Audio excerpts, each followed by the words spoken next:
السلام عليكم ورحمة الله وبركاته. ازيكم عاملين ايه؟ يا رب تكونوا بخير وصحة وسعادة وكل سنة وانتم طيبين. هنعمل دلوقتي مع بعض الفيش الصعيدي. من زمان ما عملتوش وما اعرفش بيتعمل ازاي، بس انا جاي شفت كذا طريقة وهعمله معاكم دلوقتي. الواحد بيقوم الصبح بيبقى نفسه يشرب حاجة او ياكل حاجة، قرص اي حاجة من دي. فرصة بقى الفرن اتعمل، وانا بحب المخبوزات جدا. يلا عشان ما اطولش عليكم، ما تنسوش الاشتراك في القناه وتفعيل زر الجرس عشان يوصل لكم كل ما هو جديد وكل ما هو مفيد وكل حاجه نتابعها مع بعض. يلا معايا البوله بتاعتي، انا بس هبعد كده عشان تشوفوها اهي. معايا البوله بتاعتي، معايا كوبايه لبن. على فكره ممكن اللبن ده يتبدل بميه، بس انا حابه اعمله بلبن. تمام. هحط معلقتين من السكر. تمام. هحط الخميره الفوريه بتاعتي، مقص اهو.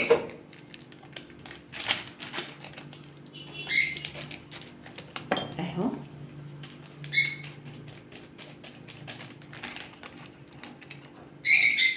ونص كوبايه.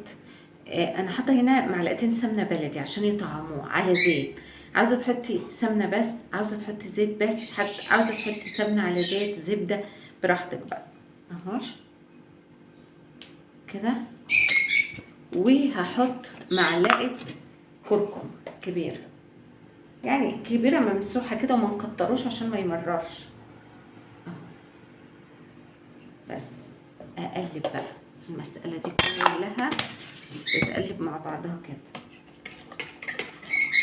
بس مقادير سهله وبسيطه، بس يا رب تنجح معانا. انا طول ما في مقرمشات او عيش فينو او قرص او حاجه، بحب قوي الصبح اي كوبايه حاجه سخنه واكلها معاه.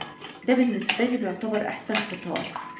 طبعا الميه اللي انت هتحطيها او اللبن لازم يبقوا دافيين. عشان ايه؟ الخمير.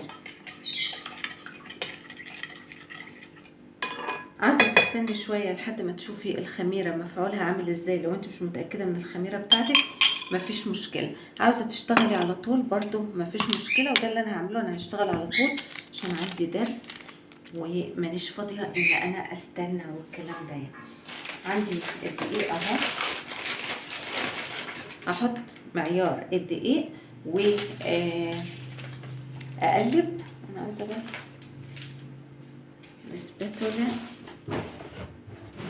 اهي كده.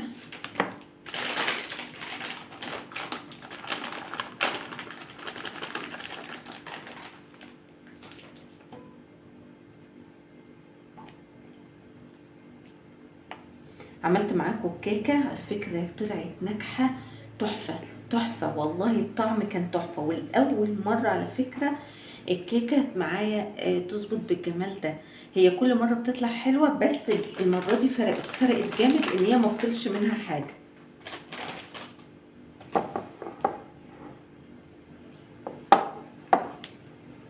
ايام الدراسه، ودايما خلي بيتك كده مليان بالحاجات الحلوه اللي هي المخبوزات. بتفرق قوي والله، والله بتفرق قوي في البيت. عيال وهما بيذاكروا مع كوبايه شاي او كوبايه لبن، حاجه جميله قوي وبتفرق. انا بقى هحش الاسباتولا كده والم بايدي. طبعا عندك عجان يبقى جميل ومفيش مشكله.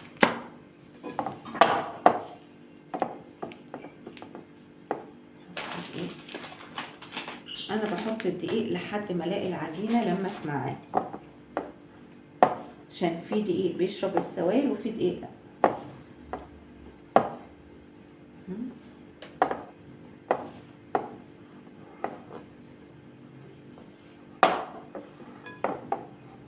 عجينه حاسه انها طريه في ايدي وجميله قوي على فكره.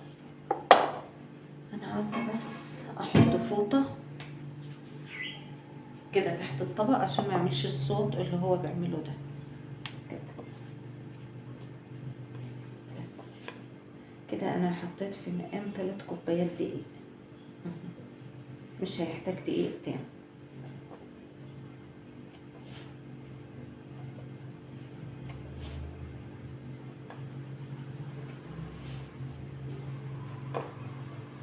على فكره فكرة الكركم جميل جدا، بيحوش الالتهابات.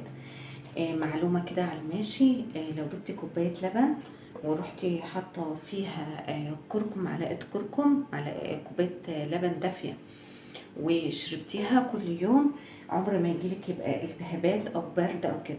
على فكرة المفروض كنا نحط معلقتين سمسم كبار، بس انا دورت على السمسم ما لقيتوش، فالمفروض كنا احط سمسم عشان بس من ضمن المقادير. ف اللهم صل على النبي. الكركم بيحوش اي نوع من انواع الالتهابات، اي نوع من انواع الالتهابات. عاوزه اقول لكم ان انا كنت بعاني من حديد زايد، وانا قلت على الموضوع ده اكتر من مره، ما نزلوش غير الكركم. الكركم بيحوش اي التهابات موجوده في الجسم، فممكن ندخله على الزبادي، على اللبن، على اي حاجه من دي، حلوه قوي. خلاص اهي العجينه لمت ونضفت الطبق اللي انا بعجن فيه، هسيبها بقى لما تخمر. خلاص اهي شوفوا ناعمه وجميله ازاي اهي. هسيبها بقى خالص كده لحد ما تخمر، وبعد كده نرجع نشوف هنعملها ازاي. اهو ما سبتهاش يعني ايه قوي، يعني يا دوبك رحت عملت شويه حاجات وجيت لها تاني، لان انا في المرحله دي مش عاوزاها اللي هي ايه تخمر قوي، لان احنا هنخمرها مره تانية. تمام. انا هعمل ايه بقى؟ انا هقطعها جزئين كده، هقطعها جزئين كده، كل جزء هعمله كور بالمنظر ده كده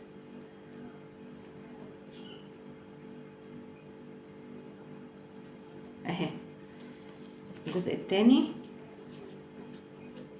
عاوزه اقول لكم العجينه لينه وحاجه تحفه تحفه اهي اهو. شوفوا جميله ازاي. وهقوم بقى حطاها هنا. هاجي بقى اخد الكوره الاولانيه دي من غير زيت ومن غير سمنه ومن غير حاجه، وهفردها. مش عاوزه تحت العجينه لا زيت ولا سمنه ولا دقيق اهي. هفردها. خد دي بس احطها بعيد كده على المفرش، على الرخامه بتاعتي.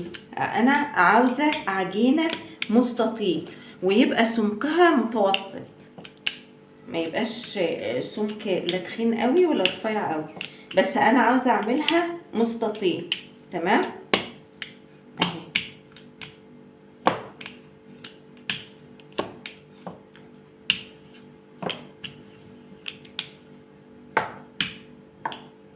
مش عاوزاها برضو رقيقه، فاهميني؟ انا مش عاوزاها رقيقه بس كده بالمنظر ده. خلاص انا فردتها اهو. هاجي هنا بقى اهي، عاوزاها تبقى قد بعضها، مش عاوزه حته كده تبقى طالعه مع نفسها كده، وحته تخينه وحته رفيعه. انا عاوزه كله قد بعض، مستطيل يبقى قد بعض. هاجي هنا بقى واعمله والف رول اهو، واقفل الرول بتاعي انا اهي كويس قوي.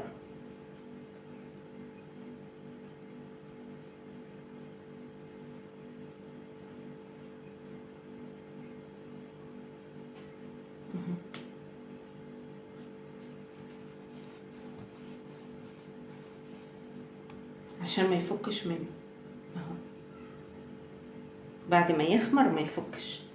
قفلته كويس اهو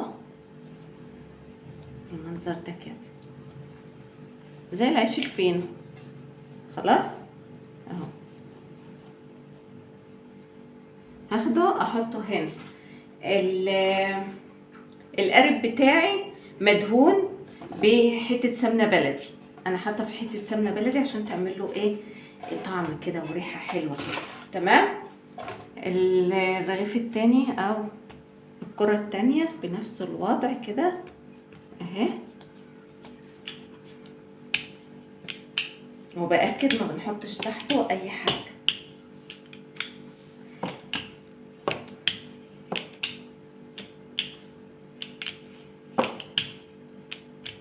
قولولي بقى مين زي بيحب المخبوزات ياكلها الصبح، او ممكن على فكرة نحط منها في اللانش بوكس، كل يوم حيرة في اللانش بوكس، وكل يوم حيرة في نتعشى نفطر.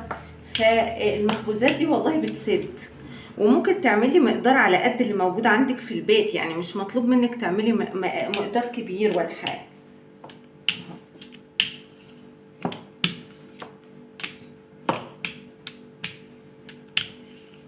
الله عليك.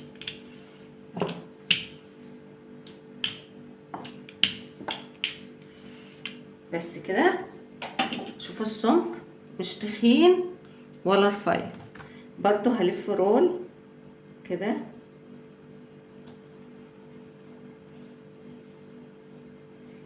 بالمنظر ده كده، بس اجيبه كده عشان تشوف الكاميرا اهو.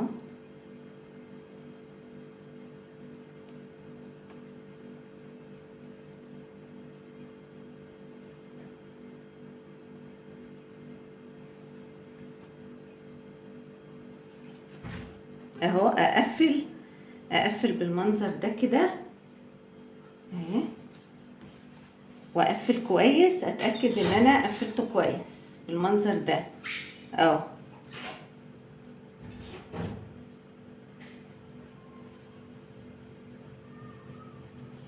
على فكره انا مستقطعه وقت بسرعه، عشان عندنا بس اجازه النهارده في المدرسه، يوم الاجازه، ف قلت اعمل حاجه زي كده. انا مش فاضيه اعمل خالص الفتره اللي فاتت. تلاحظوا ان انا ما بطلعش دايما، يا اما بطلع متاخر، لان بصراحه مانيش فاضيه، يعني التقييمات وده وده، وبقعد ساعات اقعد اكتب او احل مع ابني.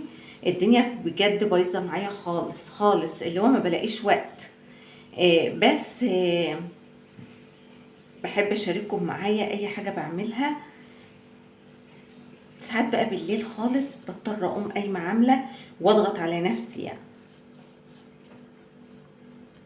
الام دي على فكره يعني تقدر تعمل حاجات كتير قوي. هي فعلا بتقوم بحاجات كتير وبتعمل حاجات كتير، بس علشان احنا بنعمل، وعلشان احنا مضغوطين وبنعمل لوحدنا ومنتكلمش في البيت وبره البيت ومذاكره وهنا وهنا، تلاقي مفيش حد حاسس بينا. يعني اللي معاكي يفكر ان دي امور عاديه، عادي، ما اي واحده ممكن تقوم بيها. عملتها اهو اهو، وبرده هقوم حطاها هنا بالمنظر ده كده اهو. شوفوا، هسيبهم بقى دول يخمروا، وهسيب مسافة كده واسيبهم يخمروا خالص. هوريكم بعد ما يخمروا يبقى شكلهم عامل ازاي. هتلاقي يتضاعف حجم الرغيف نفسه، هيتضاعف خالص، وهتلاقيه عيلة كده. هنشوفه بعدها هنعمل ايه. يلا بينا. خمر اهوت، شوفوا الضعف حجمه ازاي بقى بالمنظر ده. هاخده بقى دلوقتي على الفرن بالمنظر بنفس كده، احطه في الفرن. شوفوا الرغيف الضعف، هحطه بقى في الفرن، واما يطلع نشوف هنعمل ايه. يلا بينا. اهو شوفوا، انا خرجت رحت مشوار وجيت وسبته لما برد خالص، ما يتقطعش غير اما يبقى بارد، لانه لو اتقطع وهو سخن يعني يفرفت ويبوظ.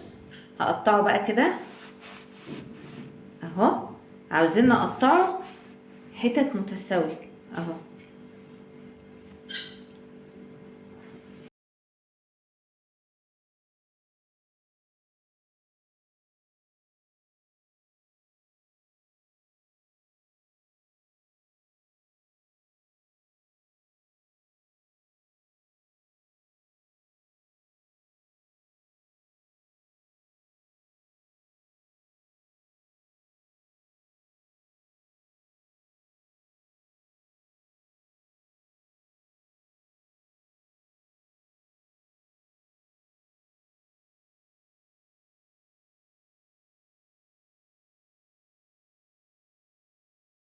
شوفوا ما شاء الله، شو الجمال. هجيب بقى هنا القارب بتاعي اهو، هرص كده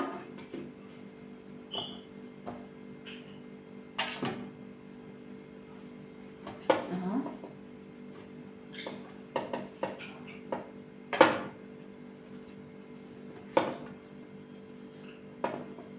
شغل بقى الشوايه عشان احمصه كده اهو.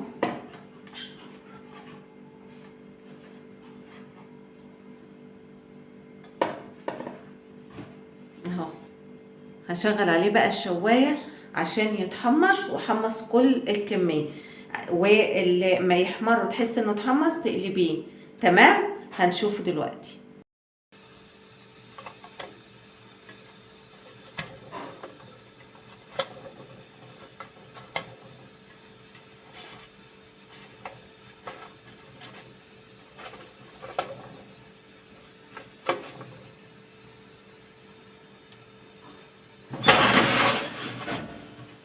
طلع اهو من الفرن، شوفوا جماله اهو. طبعا وريته لكم وهو في الفرن. عاوزه بس انوه حاجه، انه مش شرط تعمليه بلبن، ممكن تحطي جزء لبن وجزء ميه، او تحطي ميه بس، مش شرط لبن خالص. والاصلي كمان بيتعمل بميه مش بلبن، بس انا حبيت احط يعني لبن. ممكن تحطي كوبايه لبن وكوبايه ميه على الكيلو، براحتك بقى طبعا. ما عندكيش سمنه بلا تحطي زبده او سمنه عاديه، برضو براحتك اهو. حطيته في الفرن تحت الشوايه كده، وبقيت اقلبه زي ما انتم شايفين. شوفوا تحفه اهو. ده غير الريحه بقى والطعم على فكره تحفه. وكنت انا حطيت رشه ملح في الدقيق، بس يعني برضو ما تصورتش، ففي بيبقى فيه رشه ملح، واكيد اي معجنات بيبقى فيها رشه ملح. المخبوزات دي جميله قوي في البيت، يا ريت نهتم بالمخبوزات. بيبقى فيها لبن، بيبقى للاطفال اللي هم ما بيشربوش لبن او حاجه، ممكن نحط الزبادي واللبن في المخبوزات دي. ما تنسوش الاشتراك في القناة، ودايما تتواصلوا معايا، ودايما تبقوا معايا علشان دايما نتشارك في عمل أكلات أو في أي حاجة مفيدة مع يوميات ماما ويوسف. أستودعكم الله، والسلام عليكم ورحمة الله وبركاته. بحبكم.